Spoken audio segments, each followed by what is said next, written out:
As a teacher, what's the most embarrassing situation you've ever had to deal with in the classroom? Now, there's a great video on YouTube. It's about to have its 10-year anniversary, quite a famous one. It's one that I refer to in this book, Video Telling.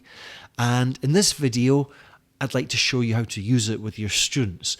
But rather than focus on the video itself, we're going to use this story. This is a story-based approach to video, and it all starts with this.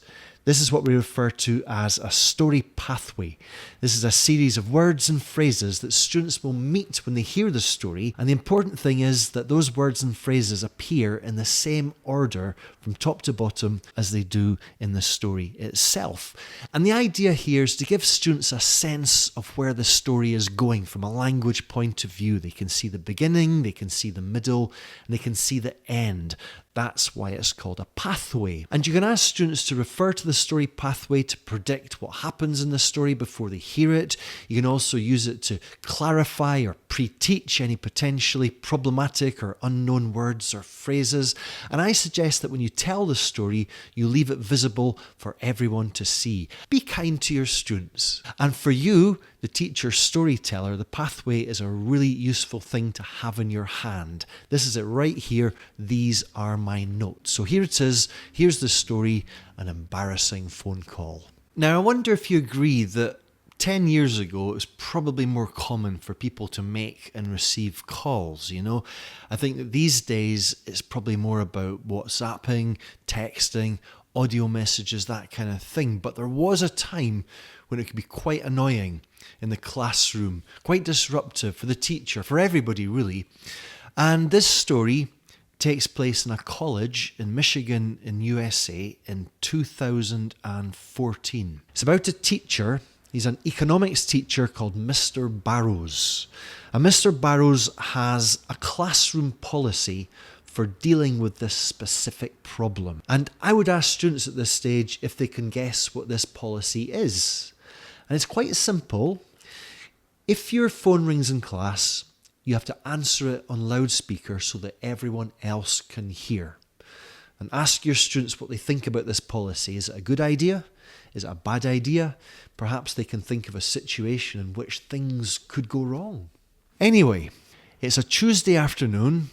Mr. Barrows is teaching a group of students, maybe 18, 19, 20 years old. And one of the students is called Taylor. And she sits quite near the front of the class. And today, she's expecting a call. A very important call. And about halfway through the lesson, her phone rings.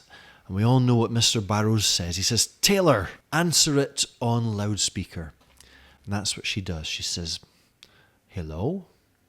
And the caller says, "Hello, is that Taylor?" And she says, "Yes."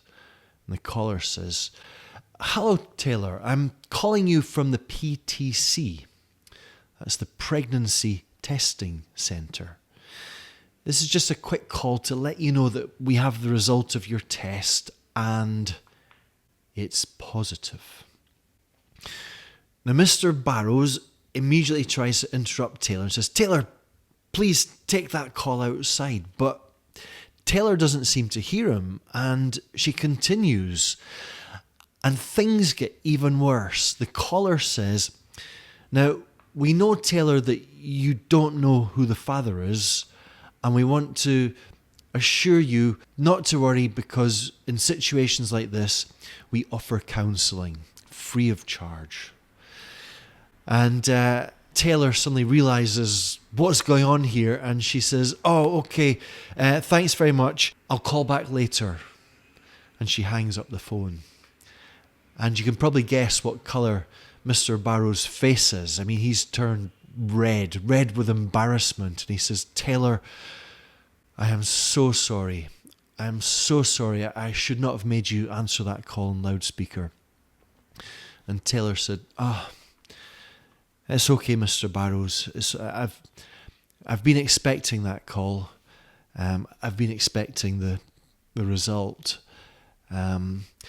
I even know what I'm going to call the baby if it's a girl. If it's a girl, I'm going to call her April." And 2 questions for your students here. Number 1, what happens next? And number two, what's the exact date when this incident happened?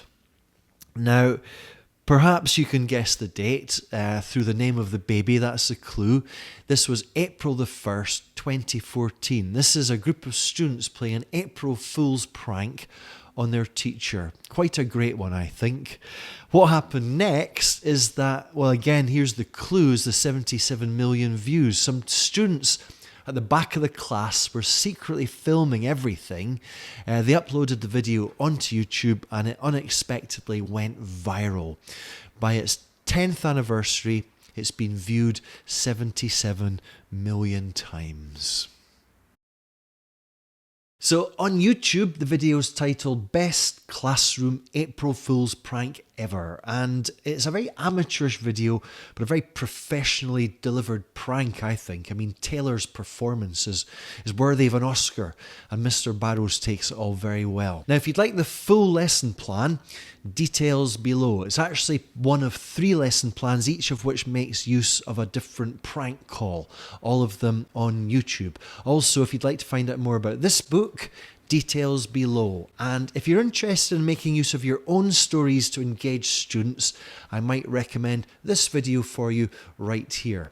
If you could be so kind as to give this video a cheeky little thumbs up, maybe even subscribe to the channel, you'd make me very happy. So thank you so much for watching, and I'll see you next time. Bye bye.